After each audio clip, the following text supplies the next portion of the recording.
मध्य प्रदेश में जैसे जैसे चुनावों की सुगबुगाहट तेज होती जा रही है, वैसे आरोप और प्रत्यारोपों की बौछार भी तेज हो चली है। और इसी बीच दिल्ली भाजपा के प्रदेश उपाध्यक्ष कपिल मिश्रा भी एमपी के चुनावी समर में उतर चुके हैं, जिन्होंने एक वीडियो के जरिए पीसीसी चीफ कमलनाथ पर निशाना साधने का काम किया। इस वीडियो के जरिए कमलनाथ की चक्की वाले बयान पर कपिल मिश्रा ने अलग अलग तरीके से तंज कसा। देखिए खास रिपोर्ट।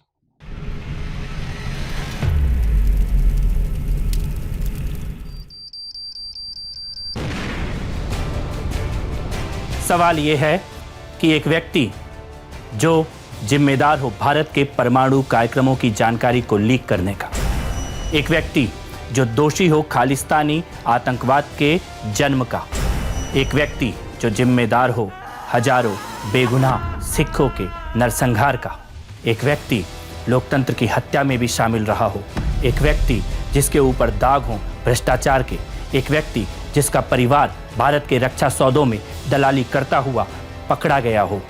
क्या मध्य प्रदेश ऐसे किसी व्यक्ति को अपनी राजनीति में किसी भी रूप में डिजर्व करता है? मध्य प्रदेश की जनता को इन सवालों के जवाब का इंतजार रहेगा। कमलनाथ की चक्की चलती है देर से, पर बहुत बारीक पिसती है।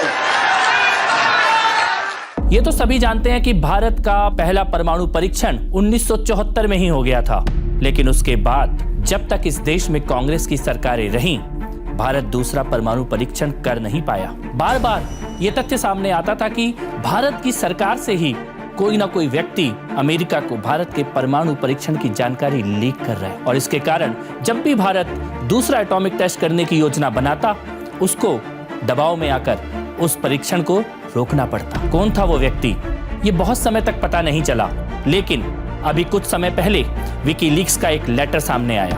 विकीलीक्स का ये लेटर बहुत खतरनाक है, आंखें खोलने वाला है, क्योंकि विकीलीक्स के लेटर में ये तथ्य सामने आया कि 1976 नवंबर से ही भारत का राजनीति का एक उच्च व्यक्ति, जो कि संजय गांधी का भी खास था, इंदिरा गांधी का भी खास था और भारत की राजनीति में गहरी दखल रखता था, वो अमेरिका के राजनयिक को भारत के परमाणु परीक्षणों की जानकारी लीक करता था।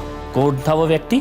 देखिए आप ये लेटर, नाम बहुत स्पष्ट लिखा है, कमलनाथ। 1976 नवंबर CIA को भारत के एटॉमिक टेस्ट की जानकारी दे रहे थे। सवाल ये उठता है कि क्या इसी कारण जब तक इस देश में कांग्रेस की सरकारें रहीं, भारत दूसरा एटॉमिक टेस्ट कर नहीं पाया? सवाल ये उठता है कि क्या कमलनाथ ही वह व्यक्ति हैं जिनके कारण भारत का परमाणु परीक्षण कार्यक्रम 20 साल रुका रहा, 20 साल पीछे चला गया? सवाल बहुत गंभीर भी है और चिंताजनक भी। मुझे लगता है कि पूरे देश के लिए और खास तौर पर मध्य प्रदेश की जनता के लिए कमलनाथ जी को विकीलीक्स के इस तथ्य के ऊपर अपनी चुप्पी तोड़नी चाहिए। तब तक तो हम और मध्य प्रदेश के सभी लोग यही मानेंगे कि भारत का परमाणु परीक्षण कार्यक्रम कमलनाथ जी की चक्की में पिसता चला गया। कमलनाथ की चक्की चलती है देर से, पर बहुत बारीक पिसती है। जी हाँ, कमलनाथ की चक्की में पिस गई हजारों बेगुनाह सिखों की जिंदगी। कमलनाथ की चक्की में पिस गया भारत का सुख चैन और अमन, और कमलनाथ की चक्की जिससे निकला खालिस्तानी आतंकवाद का जहर। ये मैं नहीं कह रहा, जाने माने लेखक कुलदीप नैयर अपनी किताब बियॉन्ड द लाइन्स में लिखते हैं कि कमलनाथ ने उन्हें खुद बताया कि वो भिंडरावाले को पैसे देते थे, भिंडरावाले को मैनेज करते थे। और इससे भी ज्यादा खतरनाक बात, रॉ के विशेष सचिव GBS सिद्धू ने अपनी किताब द खालिस्तान कॉन्स्पिरेसी में बिल्कुल स्पष्ट लिखते हैं कि भिंडरावाले को बनाने का काम संजय गांधी के द्वारा कमलनाथ को दिया गया। तो एक तरफ भिंडरावाले को बनाया और दूसरी तरफ हजारों सिखों का नरसंहार। 1 नवंबर 1984 की वो सुबह, इंदिरा गांधी जी की हत्या के अगले दिन दिल्ली उस वक्त जल रही थी। दिल्ली का तिलक नगर, दिल्ली का त्रिलोकपुरी और दिल्ली का रकाबगंज गुरुद्वारा। रकाबगंज गुरुद्वारे में 2 सिखों को तो भीड़ ने जिंदा ही जला दिया, लेकिन इस भीड़ का नेता कौन था? इस भीड़ को लीड कौन कर रहा था? कमलनाथ। जाने माने वकील और सिखों के न्याय की लड़ाई लड़ने वाले श्री HS फुल्का जी अपनी किताब में लिखते हैं कि रकाबगंज गुरुद्वारे पे जो भीड़ थी जिसने सिखों को जिंदा जलाने का पाप किया, उस भीड़ का नेता कमलनाथ खुद थे। दिल्ली पुलिस के कमिश्नर और एडिशनल कमिश्नर दोनों ने इस बात की पुष्टि की कि वहां पर रकाबगंज गुरुद्वारे के सामने कमलनाथ खुद मौजूद थे। और इंडियन एक्सप्रेस के पत्रकार संजय सूरी, उन्होंने तो कोर्ट में एफिडेविट तक दिया कि उन्होंने अपनी आंखों से वहां पर कमलनाथ को मौजूद देखा। कमलनाथ वहां पर उस वक्त खड़े थे जब सिखों का शव जल रहा था। कमलनाथ की चक्की, जिस चक्की में पिस गया भारत का लोकतंत्र, जिस चक्की में बहुत बारीकी से पीसी गई राजनीतिक विरोधियों की स्वाधीनता। जी हाँ, आज इस देश में लोकतंत्र की बड़ी बड़ी बातें करने वाले और फ्रीडम ऑफ एक्सप्रेशन के नारे लगाने वाले ये बात बताना भूल जाते हैं कि आज़ादी के बाद वास्तविकता में इस देश में केवल एक ही बार तानाशाही आई है। केवल एक ही बार डिक्टेटरशिप, इमरजेंसी, आपातकाल, कॉन्स्टिट्यूशन को सस्पेंड कर देने का पाप जब किया गया, तो उस वक्त इस देश की सत्ता के शिखर में जो 2 या 3 लोग बैठे थे, उनमें से एक नाम इंदिरा गांधी के तीसरे बेटे कहे जाने वाले संजय गांधी के खास कमलनाथ जी का भी आता है। जब देश में आपातकाल लगा दिया गया था, मीसा के अंतर्गत चुन चुन कर एक एक राजनीतिक विरोधी को जेल में डाल दिया गया था। अभिव्यक्ति की आजादी जैसे कल्पना की बात बन गई थी। आज ना इंदिरा गांधी जी जीवित हैं, ना संजय गांधी जी हमारे बीच हैं, लेकिन कमलनाथ जी आज भी भारत की राजनीति में सक्रिय हैं। मध्य प्रदेश की जनता और भारत के लोग कमलनाथ जी से जानना चाहते हैं आपातकाल के पाप का सच, सुनना चाहते हैं आपातकाल के लिए उनके मुंह से मांगी गई माफी को। कमलनाथ की चक्की, जिस चक्की में पिस गई भोपाल गैस पीड़ितों के न्याय की आस। जी हाँ, भोपाल ने और मध्य प्रदेश ने वो दिन भी देखा है जब यूनियन कार्बाइड की फैक्ट्री से जहर निकला और हजारों लोगों की जिंदगी को लीलता चला गया।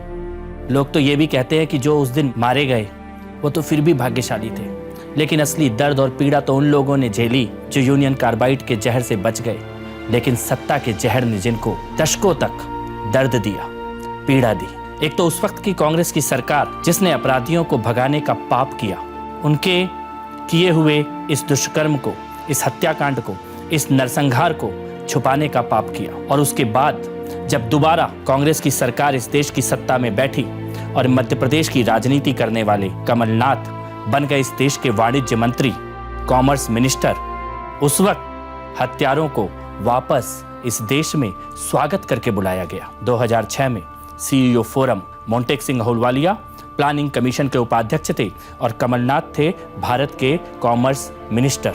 उस वक्त बंद कमरों में क्या हुआ ये इस देश में किसी को पता नहीं चल पाया, लेकिन जो पाप 2006 में किया गया उसका सच सामने आया 2007 में, जब विकीलीक्स में लीक हो गए किसिंजर फाइल्स के सारे डॉक्यूमेंट्स, और उन डॉक्यूमेंट्स में निकल कर आया कि भारत के कॉमर्स मिनिस्टर कमलनाथ ने और भारत के प्लानिंग कमीशन के वाइस चेयरमैन मोंटेक सिंह अहलूवालिया ने हत्यारी यूनियन कार्बाइड, जिसने अपना नाम डाउ केमिकल रख लिया था, उसको भारत में दोबारा आने का न्योता दिया, स्वागत किया।